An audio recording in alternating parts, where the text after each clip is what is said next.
Another application of our distance formula is we can check, instead of to see if we're making right triangles, we can see whether or not 3 or more points are collinear.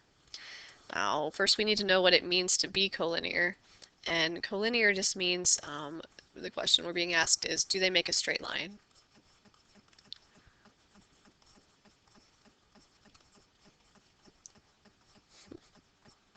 Oh my word.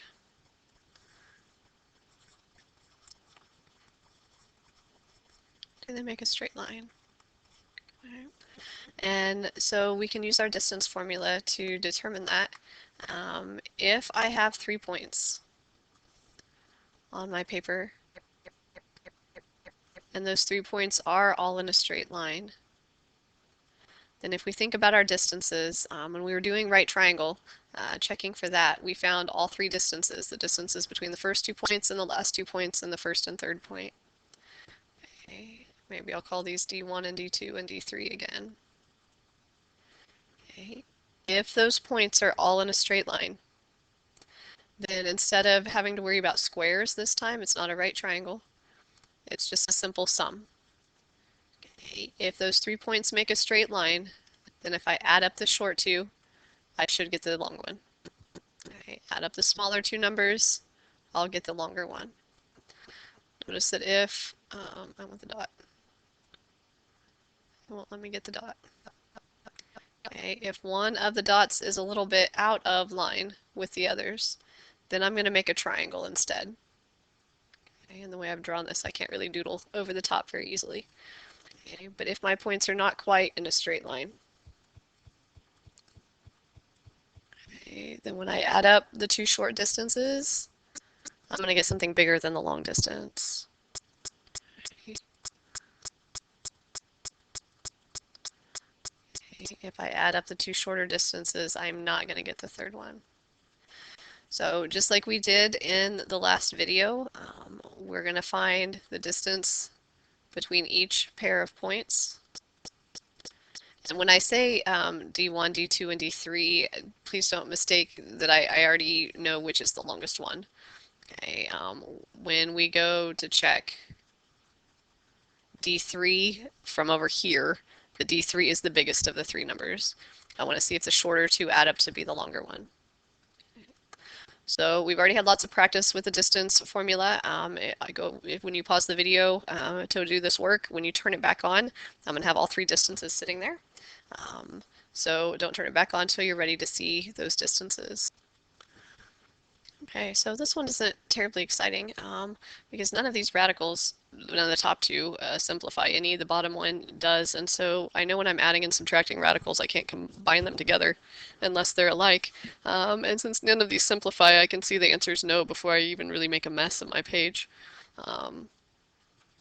But the 2 of the shorter ones would be the 104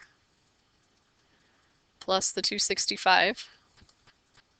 And I want to know if the sum of those 2 radicals is equal to the square root of 701. Okay, so again, if I've made a mistake here, then these aren't right, but I've kind of skimmed through and not seen where I made a mistake. But while this doesn't look very exciting, it's still, I'm going to say no. Okay, these guys do not make a straight line. This is not a true statement. Therefore, these guys aren't collinear. If you wanted to graph them using Desmos or on some graph paper, or carefully on your notebook paper, hopefully you'll see that they don't make a straight line.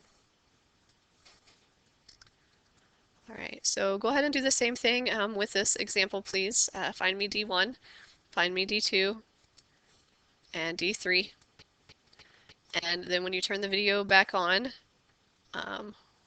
D3, we'll sneak up here. Okay, decide whether you believe that they do make a straight line or whether they don't, and turn the video back on when you're ready to talk about it. When you find all 3 distances, you should get square root of 153, 425, and 68. Now again, we want to know, is it true or false to say, is the sum of the smaller 2, we're not squaring them this time, just the straight out sum of the smaller 2 equal to the larger one? And upon inspection, that doesn't really look like they are.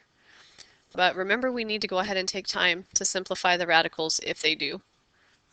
Okay, square root of 153 does break down. We can start taking 3's out of there and get 2 of them out. Well, the pair comes out as 1. Okay.